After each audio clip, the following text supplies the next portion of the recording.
नमस्कार। कर्नाटक की 224 सीटों पर सट्टा बाजार के हिसाब से कर्नाटक में किसकी बन सकती है सरकार, क्योंकि काफी चौंकाने वाले आंकड़े कर्नाटक को लेकर सट्टा बाजार के आंकड़े सामने आ रहे हैं। इस हिसाब से कर्नाटक विधानसभा चुनाव में कौन बाजी मारेगा, क्योंकि 10 मई को यहां वोटिंग होगी और 13 मई को रिजल्ट सामने आ जाएंगे। लेकिन कर्नाटक में जिस कार से बड़ी बड़ी जनसभाएं प्रधानमंत्री मोदी जी करते नजर आ रहे हैं, जबकि कांग्रेस ने भी यहां पर बड़ी रैलियों का ऐलान किया है, तो कर्नाटक विधानसभा चुनाव के सर्वे के हिसाब से कर्नाटक में इस बार किसकी सरकार बनेगी? क्या बीजेपी का कमल या बरकरार रहेगा या कांग्रेस की वापसी हो सकती है? क्योंकि सट्टा बाजार के ओपिनियन पोल बेहद ही चौंकाने वाले सामने आ रहे हैं। जिस कार से बड़ी बड़ी एजेंसियों के ओपिनियन पोल सामने आए हैं, उसमें खलबली यहां पर देखने को मिल रही है। लेकिन सट्टा बाजार के हिसाब से कर्नाटक में किसकी बनेगी सरकार, इस पर महत्वपूर्ण विश्लेषण सामने आ चुका है। इस बार कांग्रेस और जेडीएस अलग अलग चुनाव लड़ रही है, जबकि इसको और महत्वपूर्ण बनाता है आम आदमी पार्टी चुनावी मैदान में उतर चुके हैं। तो कर्नाटक के लेकर जो महत्वपूर्ण सर्वे है, उस हिसाब से किसका पलड़ा भारी नजर आ रहा है, इस पर सबसे महत्वपूर्ण विश्लेषण सामने आ रहा है। क्योंकि कर्नाटक विधानसभा चुनाव का जो परिणाम होगा, वो लोकसभा चुनाव की दिशा तय करेगा कि लोकसभा चुनाव के लिए क्या महत्वपूर्ण आंकड़े बन सकते हैं। क्योंकि 2023 में सभी चुनाव पर बीजेपी ने जीत का दावा किया है, लेकिन किसके दावे में कितना दम है,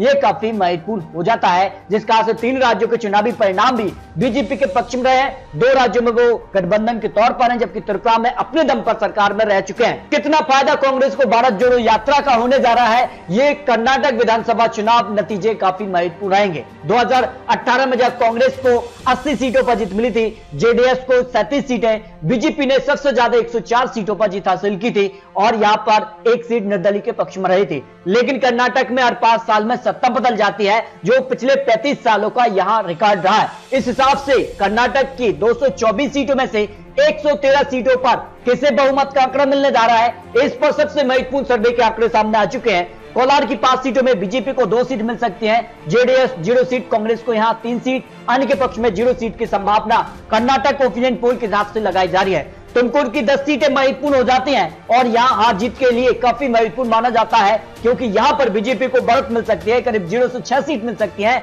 जेडीएस को 0 से 2 सीट, कांग्रेस को 0 से 3 सीट और अन्य की बात की जाए तो अन्य के पक्ष में 0 सीट जा सकती है। यानी कांग्रेस यहां और बीजेपी की बात की जाए तो बीजेपी यहां पर बढ़त मिल सकती है, जबकि बेलगाम की 18 सीटों में से बीजेपी को 0 से 9 सीट मिल सकती है, जेडीएस को 0 से 2 सीट, कांग्रेस को 0 से 6 सीट मिल सकती है, 1 सीट अन्य के पक्ष में भी जा सकती है। बेलगाम की काफी महत्वपूर्ण होता है कर्नाटक चुनाव के लिए। चित्रदुर्ग की 6 सीटों की बात की जाए तो यहां बीजेपी को 0 से 2 सीट मिल सकती है, जेडीएस को 0 से 1 सीट, कांग्रेस को यहां 0 से 3 सीट, अन्य की बात की जाए तो यहां 0 सीट की संभावना कर्नाटक ओपिनियन पोल के हिसाब से लगाई जा रही है, जो कर्नाटक विधानसभा चुनाव पर महत्वपूर्ण सर्वे सामने आ रहा है। दावनगढ़ी की 8 सीटों में से बीजेपी को यहां 0 से 4 सीट मिल सकती है, जेडीएस को 0 से 2 सीट मिल सकती है, कांग्रेस को 0 से 2 सीट और या अन्य की बात की जाए तो अन्य के पक्ष में 0 सीट की संभावना कर्नाटक ओपिनियन पोल के हिसाब से लगाई जा रही है। हावेरी की 6 सीटों की बात की जाए तो बीजेपी को यहां पर 0 से 4 सीट मिल सकती है, जेडीएस को 0 से 1 सीट और कांग्रेस को 0 से 1 सीट की संभावना ओपिनियन पोल के हिसाब से यहां लगाई जा रही है। बीजेपी को बढ़त मिल सकती है, जो अनुमान लगाया जा रहा है।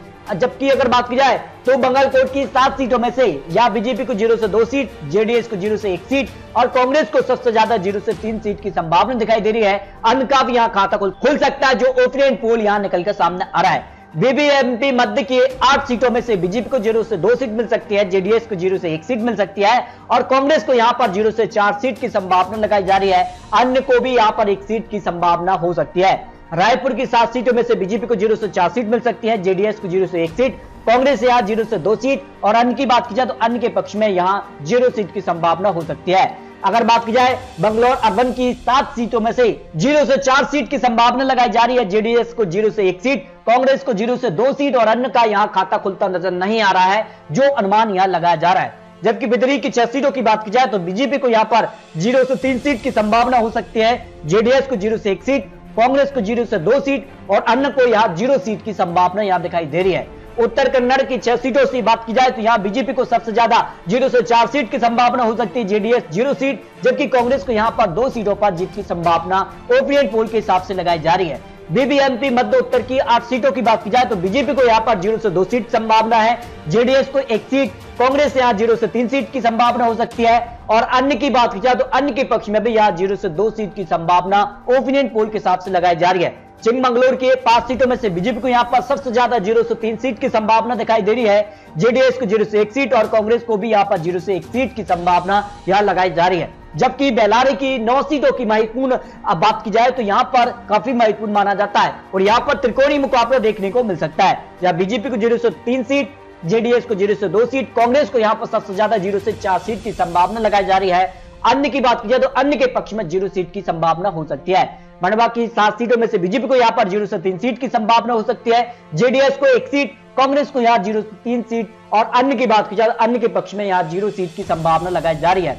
अगर बात की जाए धारवाड़ की 7 सीटों में से बीजेपी को यहां पर सबसे ज्यादा 0 से 3 सीट मिल सकती है, जेडीएस को 1 सीट, कांग्रेस को यहां पर 2 सीट और अन्य की बात की जाए अन्य के पक्ष में 1 सीट की संभावना सट्टा बाजार ओपिनियन पोल के हिसाब से जो यहां आंकड़े बन रहे हैं। असम की 7 सीटों में से की जाए तो बीजेपी को यहां पर 0 से 3 सीट की संभावना, जेडीएस को 1 सीट और कांग्रेस को भी 0 से 3 सीट की संभावना लगा जा रही है, यानी कांग्रेस बीजेपी में यहां पर बिल्कुल कड़ी टक्कर देखने को मिल सकती है। अन्य की बात की जाए तो अन्य पक्ष में 0 सीट जा सकती है। गुलबर्गा की 9 सीटों में से बीजेपी को यहां पर सबसे ज्यादा 0 से 4 सीट, जबकि जेडीएस कांग्रेस में कड़ी टक्कर देखने को मिल सकती है। 2-2 सीटों पर यहां पर कड़ी टक्कर देखने को मिल रही है। अन्य की बात की जाए अन्य के पक्ष में 0 सीट की संभावना हो सकती है। मैसूर की 10 सीटों की बात की जाए तो यहां पर बीजेपी को 4 सीट, जबकि जेडीएस को 2 सीट और कांग्रेस को भी 4 सीट की संभावना लगाई जा रही है। यहां बीजेपी और यहां पर कांग्रेस में बिल्कुल कड़ी टक्कर देखने को मिल सकती है। अन्य की बात की जाए तो अन्य के पक्ष में यहां पर 0 सीट की संभावना हो सकती है। बीजापुर की 8 सीटों की बात की जाए तो बीजेपी को यहां पर 0 से 4 सीट की संभावना हो सकती है, 1 सीट यहां पर जेडीएस, कांग्रेस को 0 से 3 सीट, अन्य की बात की जाए अन्य के पक्ष में 0 सीट की संभावना हो सकती है। शिमोगा की 7 सीटों की बात की जाए तो बीजेपी को यहां पर सबसे ज्यादा 0 से 5 सीट मिल सकती है। यहां जेडीएस को 0 सीट, कांग्रेस को यहां पर 0 से 2 सीट, अन्य की बात की जाए तो 0 सीट मिल सकती है, यानी बीजेपी को यहां पर बढ़त मिलने की संभावना लगाई जा रही है। बीबीएमपी मध्य दक्षिण की 8 सीटों की बात की जाए तो बीजेपी को यहां पर 0 से 3 सीट मिल सकती है, जेडीएस को यहां पर जो है 0 सीट, जबकि कांग्रेस को 0 से 4 सीट, 1 सीट अन्य के पक्ष में जा सकते हैं। इस तरह से कांग्रेस यहां सबसे बड़ी पार्टी बन सकती है।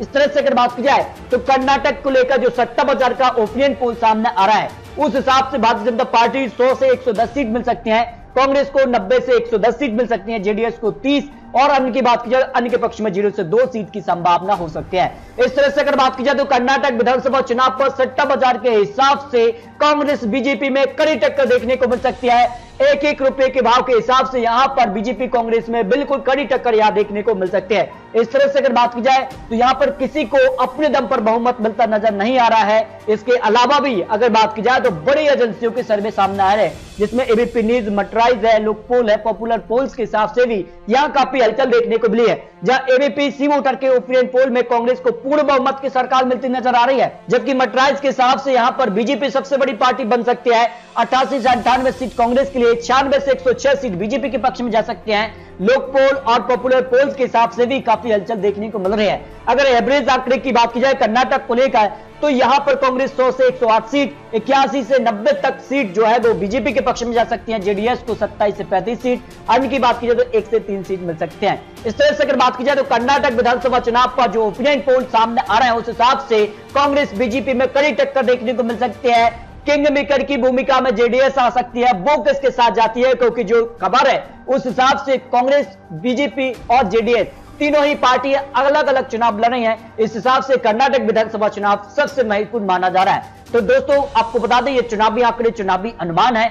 आने वाले वक्त में यहां किस कार की बड़ी बड़ी घोषणाएं होती हैं, क्योंकि अभी भी यहां पर जिस कार से बड़े बड़े चुनावी वादे और चुनावी प्रचार किए जा रहा है उसके बाद यहां कितना यहां पर फर्क पड़ेगा ये महत्वपूर्ण हो जाता है। तो दोस्तों आपको याद कमेंट बॉक्स में जरूर किए। मिलते हैं दोस्तों लेटेस्ट और महत्वपूर्ण विश्लेषण के साथ, तब तक के लिए जय हिंद, जय भारत।